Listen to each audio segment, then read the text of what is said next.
할렐루야. 하나님의 은혜가 오늘 예배하는 우리 모두에게 함께하는 복된 날 되길 간절히 축원합니다.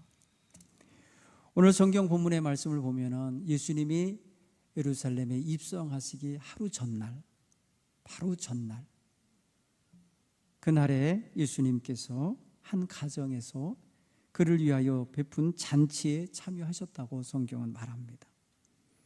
그 집은 베다니에 있는 한 집인데 공간복음에서는 문둥이 시몬의 집이라고 표현하고 있고, 오늘 본문에서는 어느 집인지 표현하지 않지만 그 집에 호스트 역할을 하고 있는 사람이 마르다고 나사로운 것을 보면은 그 집일 수도 있습니다. 오늘 성경의 본문을 통해서 우리가 생각하고 싶은 것은 예수님이 입성하시면서 뒤에 남겨놓고 오시는 가족이 든든한 믿음의 가족이었다는 사실입니다. 예수님께서 십자가를 지러 가시면서 마지막 만나고 온 가족이에요. 이 가족이 예수님을 위해서 헌신적으로 섬기던 가족이고, 그리고 그들이 예수님의 가시는 그 발걸음과 아주 깊은 관련을 갖는 삶의 모습으로 성경은 그들의 삶을 보도하고 있습니다. 오늘 예수님이 마지막 만나고 떠나는 이 베다니의 한 가족 3남매 나사로와 마르다와 마리아의 삶을 통해서 오늘 우리에게 하나님께서 주시는, 또 하나님께서 요구하시는 그런 믿음의 삶을 배울 수 있게 되기를 바랍니다. 예수님은 이 3남매를 참 사랑하시고 친밀하게 대하셨다라는 걸 알 수 있어요.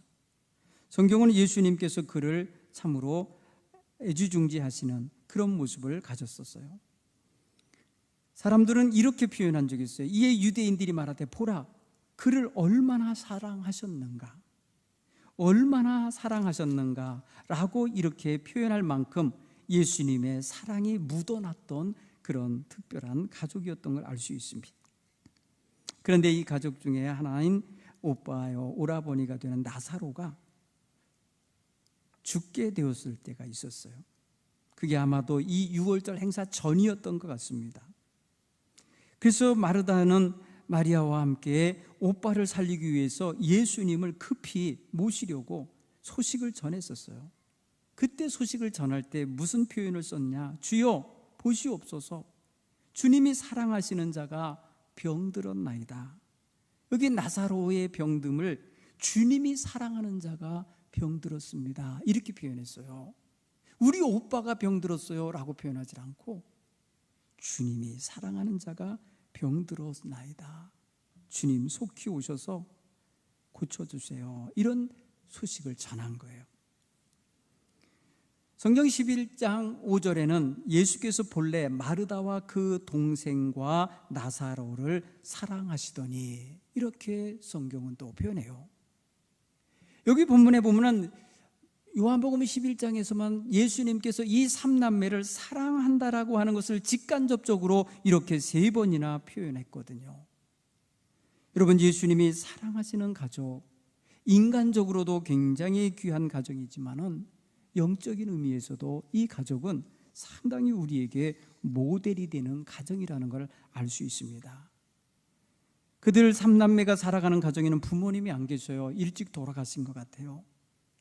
그런데 이 3남매는 정말 의좋게 함께 한 집에서 살면서 예수님을 아주 잘 섬기고, 예수님이 갈릴리 분이잖아요. 그래서 예루살렘에 오실 때마다 꼭 들려가는 마을인데 오시면 꼭 대접하고 섬겨드렸던 가정이에요.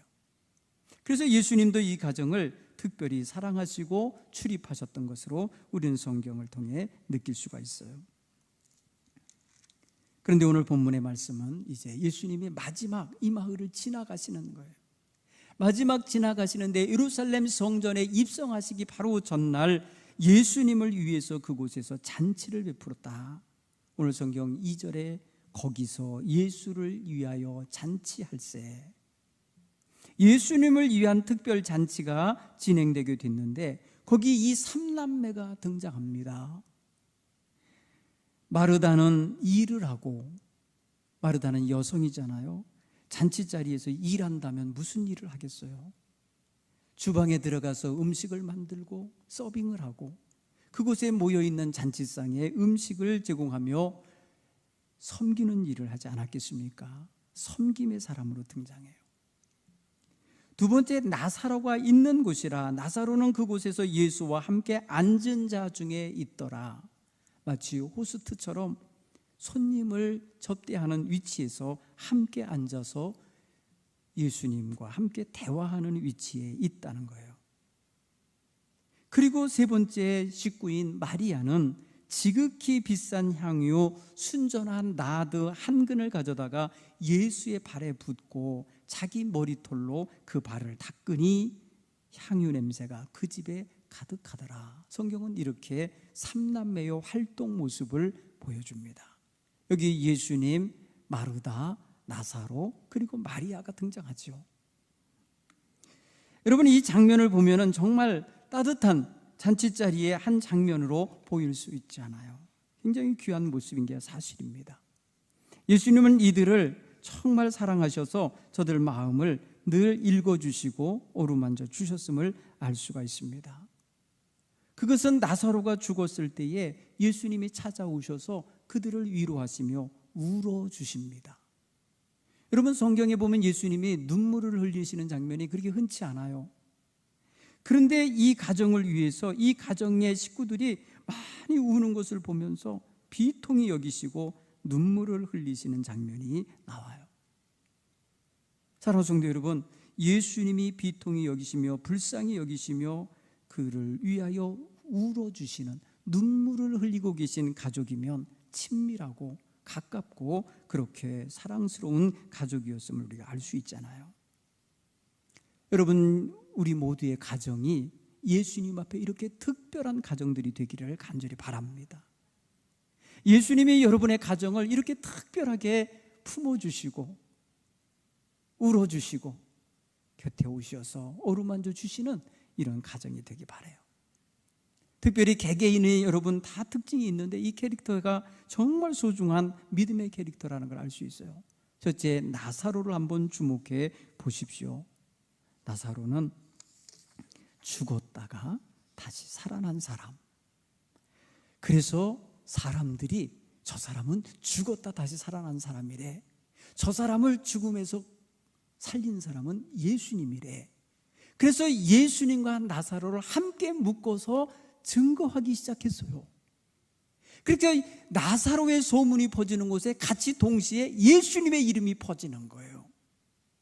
나사로가 죽었다는 사실, 장례식에 참여했던 모든 사람들이 다 슬픔의 장사를 치르고 돌아갔는데 나흘 후에 그가 살아나서 그들 앞에 다시 등장한 걸 보며 깜짝 놀라며 믿는 사람들이 많아지기 시작했어요. 그래서 결국에는 어떤 일이 벌어지냐면 제사장들이 저 나사로까지 예수와 함께 죽이자, 이렇게 모의를 했어요. 결국 뭐예요? 예수님과 운명을 같이 하는 사람이 된 거예요. 예수님을 죽이려는 자들이 나사로까지 함께 죽이려고 할 정도로 나사로의 영향력이 상당히 컸다는 거예요. 예수님의 12제자, 그들을 상대로 누가 예수와 함께 죽이자고 한 사람이 있습니까? 베드로를 묶어서 죽이자고 그랬습니까? 안드레를 그러자고 했습니까? 누구를 말입니다 예수님과 함께 죽이자고 저들이 의논을 했던가요? 아무도 없어요. 여러분, 나사로를 예수님과 함께 죽이자고 의논할 정도로 나사로의 영향력이 컸다는 거예요. 나사로 때문에 예수 믿는 사람이 늘어나고 있는 것이 싫었어요. 여러분, 오늘 본문 12절에 11절에 보세요. 나사로 때문에 많은 유대인들이 가서 예수를 믿음이로라, 이렇게 표현했어요. 사랑하는 성도 여러분, 오늘 우리는 다 예수 안에서 죽었다가 다시 살아났음을 믿으시기 바랍니다. 우리는 다 새 생명 얻은 사람들이에요. 옛사람은 죽었고 새 사람이 되었다고 선언하셨잖아요. 누구든지 그리스도 안에 있으면 새로운 피조물이라. 이전 것은 지나갔으니 보라, 새 것이 되었다라고 우리가 선포를 받고 있는 사람들이잖아요. 너희는 이제 죄의 영을 사로잡힌 죄의 종이 아니라 하나님의 아들이다. 성령님이 증언하시잖아요. 그러면 우리 때문에 예수 믿는 사람이 있어야 되지 않습니까? 우리를 보고 예수 믿는 사람들이 나타나야 되지 않습니까? 나사로를 보고 예수님을 믿는 사람들이 많았다는 거예요.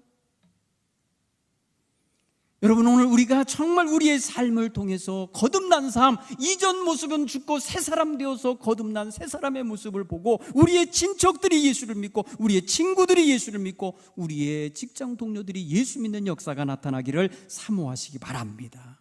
이거 멋진 모습 아닙니까? 나사로는 지금 예수님과 같은 운명이 됐어요. 예수님의 이름이 증거되는 곳에 나사로의 이름이 드러나게 됐고, 나사로가 죽었다 살아났다는 이야기가 되는 곳에 예수님이 살리셨다고 하면서 예수님의 증거되는 역사가 있어요.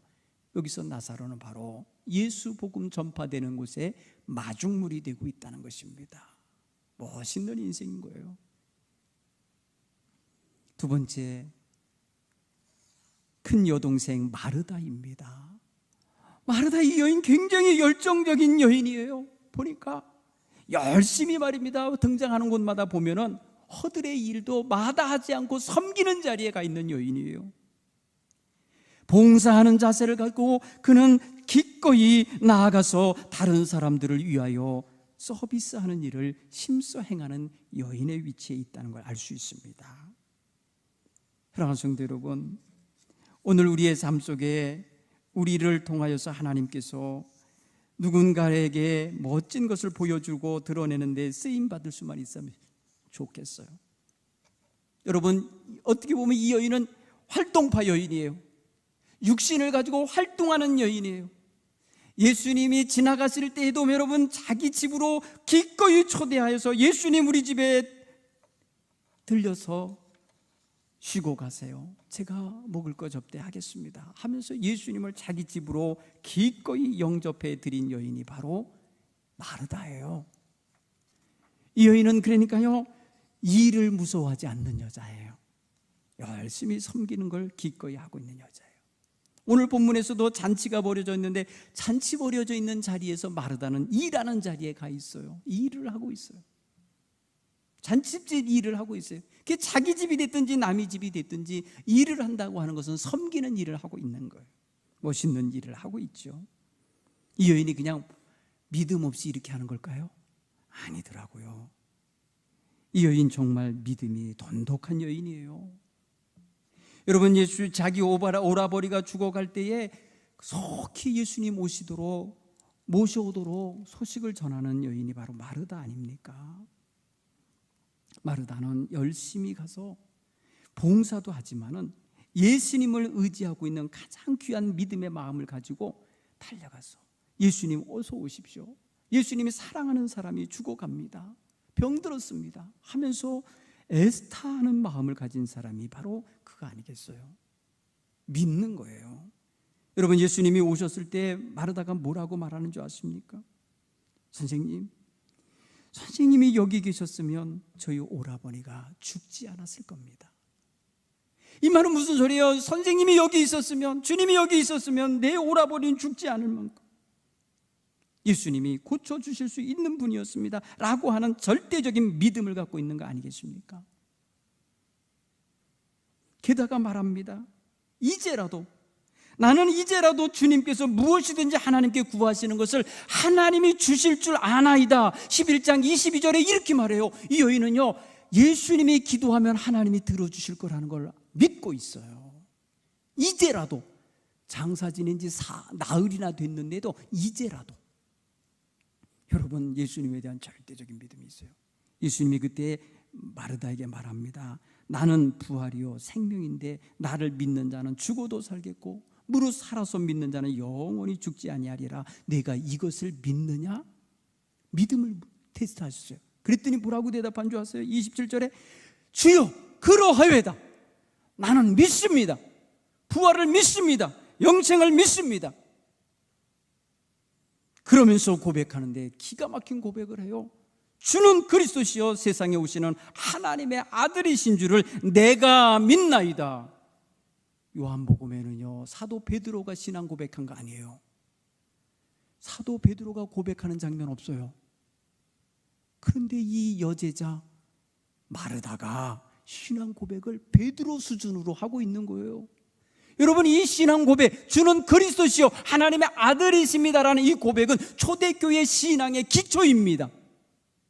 이 여인 또한 초대교회에서 아주 훌륭한 신앙의 여인으로 칭송받고 인정받고 있었던 거예요. 여러분, 그 많은 사람들 가운데 어떻게 이 삼남매에 대한 기록이 이렇게 길게 남았겠어요? 풍성한 자료가 있는 거죠.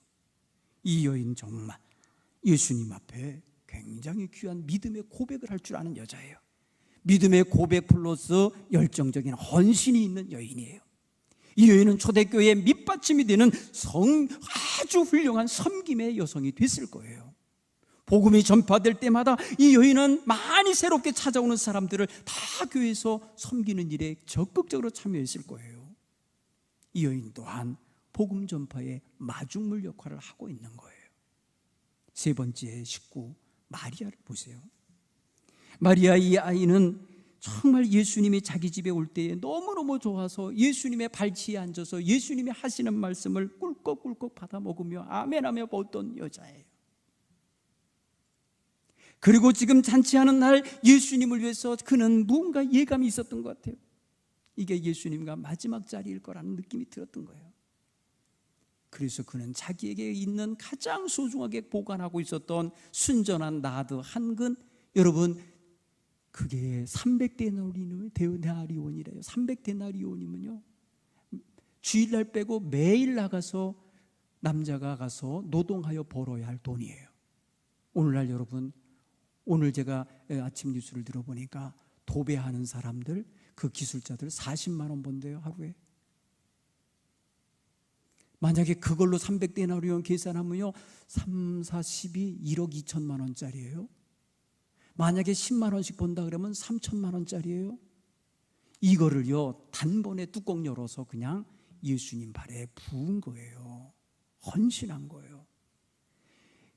여러분, 가룟 유다가 그걸 보고 깜짝 놀란 거 아닙니까? 이 아까운 것을 거기다 들이붓냐고. 이걸 갖다리 팔아서 가난한 자들에게 나눠주면 300명에게 말이야 엄청나게 도움을 줄 텐데, 이러면서 계산한 거 아닙니까? 그러나 마리아는 그런 계산 안 해요. 내가 섬기고 있는 이 예수님은 이런 가치를 다 부어드려도 아깝지 않은 분이야. 존귀하신 분이야. 거룩하신 분이야. 이거를 증명해낸 거예요. 예수님은요 이것을 예지력 있는 행동으로 읽어내셨어요. 가만두어라. 그를 괴롭게 하지 마라. 그가 나의 장례를 준비한 거니 그렇게 간직하게 해라. 이렇게 말해줘요. 주님의 죽음과 연결해 주셨어요. 여러분, 마가복음을 보면요, 마가복음에는 그날의 이야기를 문둥이 시몬의 집에서 있었던 그 잔치에서 이 여자가 와서 행한 일을 이렇게 예수님이 평가하셨어요. 그는 힘을 다하여 내 몸에 향유를 부어 내 장례를 미리 준비하였느니라. 장례를 준비했다고 그래요. 앞으로 말입니다. 5일 후에 있을 장례. 아무도 모릅니다. 그런데 이 마리아가 그것을 준비했다고 예수님은 말해요.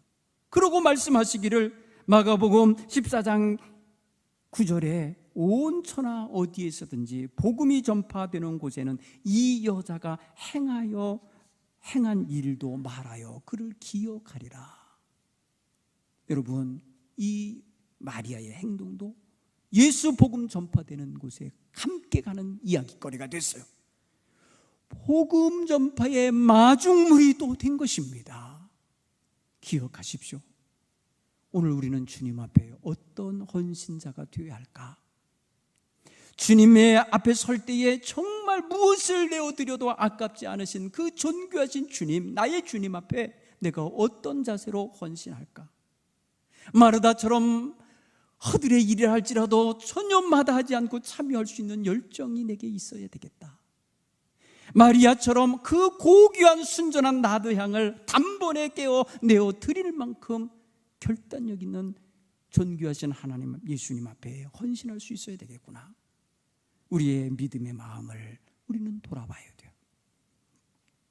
사랑하는 성도 여러분, 우리의 모습이 주님 앞에서 정말 이 나사로 삼남매의 모습처럼 예수님과 함께 갈 수 있는 발걸음, 예수님이 나귀 타면서 입성하실 때 뒤에 남겨놓고 오는 이 삼남매 때문에 아마 마음이 굉장히 뿌듯하셨을 것 같아요. 굉장히 마음이 흐뭇하셨을 것 같아요. 사랑하는 성도 여러분, 우리는 이 시대에 살면서 주님 앞에 이런 기쁨을 드릴 수 있는 주님의 귀한 자녀들로 설 수 있게 되기를 간절히 축원합니다. 우리 찬송가 505장을 부르며 결단하십시다. 찬송가 505장을 통해서 하나님, 내가 복음 전할 때에 나의 복음 전하는 이 모든 일에 나의 헌신과 나의 변화된 모습도 쓰임받게 해 주옵소서. 반주해 주십시오.